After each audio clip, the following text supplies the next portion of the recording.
আসসালামু আলাইকুম। অবিরাম বাংলার সংবাদে সবাইকে স্বাগত জানাচ্ছি। আমি নাইম ফাথম মুবিন। শুরুতে বিআরবি কেবলস সংবাদ শিরোনাম। ব্র্যান্ড উইথ ট্রানজিট নয় ভারতকে, হাসিনার জামানার সিদ্ধান্ত বাতিল করে দিল ইউনূস সরকার। আরও থাকছে, অন্তর্বর্তী সরকার আওয়ামী লীগকে নিষিদ্ধ করতে পারে না জিএম কাদের। ভারতীয় দূতাবাস ঘেরার ডাক দিয়েছে বিএনপি। বঙ্গবন্ধুকে মুছে ফেলবেন যারা ভাবেন তারা আহম্মকের স্বর্গে। এবং সর্বশেষ থাকছে, ভারতের ল্যাবরেটরিতেই শেখ হাসিনা জিএম কাদের রওশনের জন্ম, যা বলছেন রিজভী। ব্র্যান্ড উইথ ট্রানজিট নয় ভারতকে, হাসিনার জামানার সিদ্ধান্ত বাতিল করে দিল ইউনূস সরকার। উত্তেজনার আবহে এবার ভারতকে ব্র্যান্ড উইথ ট্রানজিট দেওয়ার সিদ্ধান্ত প্রত্যাহার করল বাংলাদেশের অন্তর্বর্তী সরকার।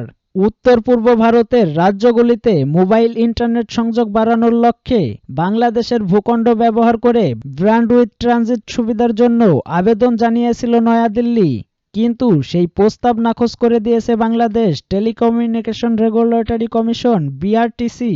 প্রসঙ্গত, প্রতি সেকেন্ডে যে পরিমাণ তথ্য পাঠানো যায় তাকে ব্র্যান্ড উইথ বা ডেটা ট্রান্সমিশন স্পিড বলা হয়।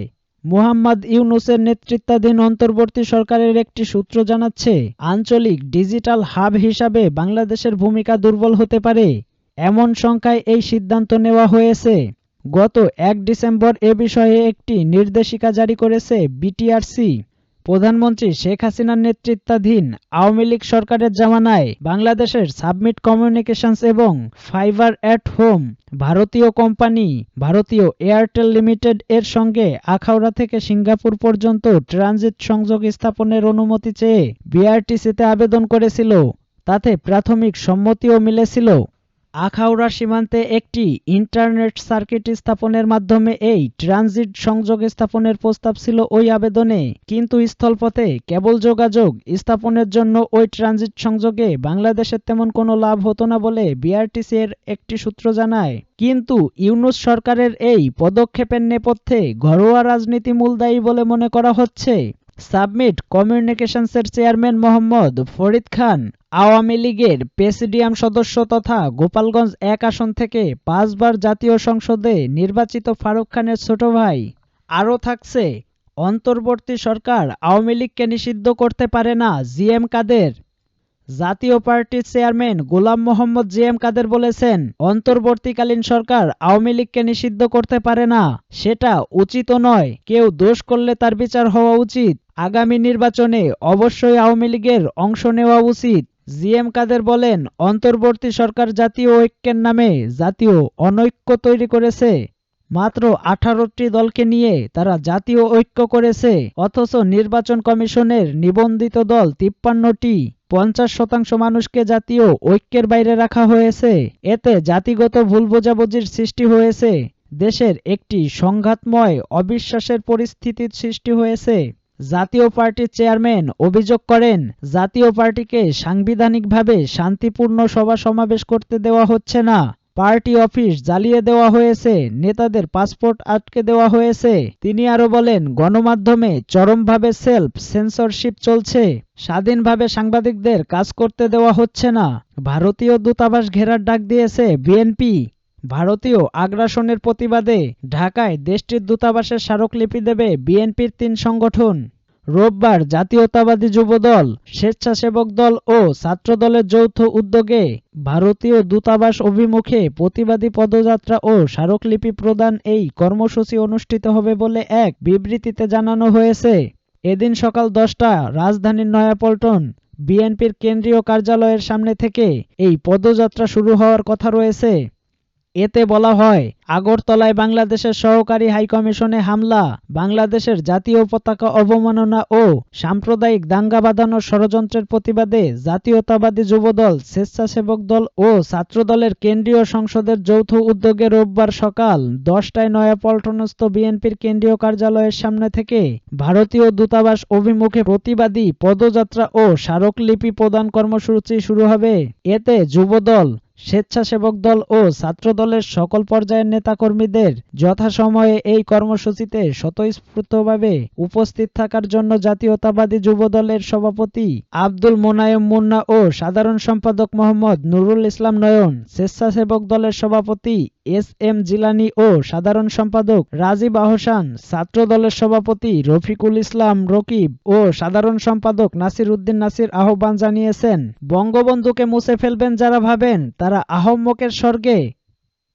বঙ্গবন্ধুকে মুছে ফেলবেন এমনটা যারা ভাবেন তারা আহম্মকের স্বর্গে আছেন বলে মন্তব্য করেছেন কৃষক শ্রমিক জনতা লীগের সভাপতি বীর কাদের সিদ্দিকী বীর উত্তম। কাদের সিদ্দিকী বলেন, শেখ হাসিনার আওয়ামী লীগ হলে চলবে না, আওয়ামী লীগ হতে হবে মৌলানা ভাসানীর, আওয়ামী লীগ হতে হবে বঙ্গবন্ধুর, শেখ হাসিনার না। তিনি বলেন, কেউ যদি মনে করেন বাংলাদেশের স্বাধীনতা মুছে ফেলবেন, বঙ্গবন্ধুকে মুছে ফেলবেন, কাদের সিদ্দিকীকে মুছে ফেলবেন, তারা আহম্মকের স্বর্গে আছেন, কারণ স্বাধীনতা থাকলে আমরাও থাকব। ভারতের সমালোচনা করে বঙ্গবীর কাদের সিদ্দিকী বলেন, ভারত যেটা করেছে সেটা ভালো না। আমেরিকা কবে জানি বলেছে শেখ হাসিনাকে ক্ষমতায় বসিয়ে দেবে, তার নাম কি ট্রাম্প? ট্রাম্প না, তার বাপেও পারবে না। আমরা আমেরিকা না বাংলাদেশ। মুক্তিযুদ্ধের সময় কিনতে পারে নাই, আমরা বিজয় অর্জন করেছি। আওয়ামী লীগ যে দোষে সর্বহারা হয়েছে, সরকার পতনের পর বিএনপি কিন্তু ওই দোষই করেছে। জামায়াত কিন্তু বেবি টেম্পু স্ট্যান্ড দখল করে নাই, বাজার দখল করে চাঁদায় ওঠায় নাই, এটা কিন্তু বিএনপি করেছে। আগে আওয়ামী লীগ যেখান থেকে চাঁদা নিত, এখন বিএনপি সেখান থেকে চাঁদা নেয়। চাঁদার রেট হয়তো বাড়িয়ে দিয়েছে। বন থেকে যতটুকু নেওয়ার নেয়, থানা থেকে যে ভাগ নেওয়ার নেয়, যেখানে যে ভাগ পাওয়ার সব নেয়, কিন্তু জামায়াত নেয়নি। ভারতের ল্যাবরেটরিতেই শেখ হাসিনা, জিএম কাদের, রওশনের জন্ম, যা বলছেন রিজভী। ভারতের ল্যাবরেটরিতেই শেখ হাসিনা, জিএম কাদের ও রওশন এরশাদের জন্ম বলে মন্তব্য করেছেন বিএনপির সিনিয়র যুগ্ম মহাসচিব রুহুল কবির রিজভী। রুহুল কবির রিজভী বলেন, আজকে হাসিনার দোসর জিএম কাদের বলেছেন আওয়ামী লীগ ও জাতীয় পার্টি মিলে নাকি তাদের পক্ষে জনগণ 50%। এই কথা বলার সুযোগ পায় কি করে জিএম কাদেররা? শেখ হাসিনার রক্ত ঝরানো 17 বছরের দুঃশাসনকে বৈধতা দিয়েছে এরশাদ ও এরশাদের ভাই ও তার স্ত্রী রওশন। তারা আজ গলা বের করে উঁচু গলায় কথা বলছে। আমরা সবাই জানি ভারতের ল্যাবরেটরিতেই শেখ হাসিনা, জিএম কাদের, রওশন এরশাদের জন্ম। ওরা তো এই কথা বলবেই। এখন ঘাপটি মেরে বসে থাকলেও যে কোনো মুহূর্তে বিষাক্ত ফনায় সবল দিবে। অন্তর্বর্তী সরকারের উদ্দেশ্যে রিজভী বলেন, আপনাদের কাজ কি শুধু গদির মধ্যে বসে থাকা? গত 4 মাসে কি করেছেন আপনারা? সয়াবিন তেল কেন 185 থেকে 90 টাকা কেজি? কেন পাড়া মহল্লার দোকানে সয়াবিন তেল পাওয়া যাবে না? এজন্যই কি জনগণ অকাতরে রক্ত দিয়েছে? জনগণ আপনাদের সমর্থন দিয়েছে জানিয়ে তিনি বলেন, যারা সিন্ডিকেট করছে তারা কিভাবে বসে আছে? আপনারা কেন আইন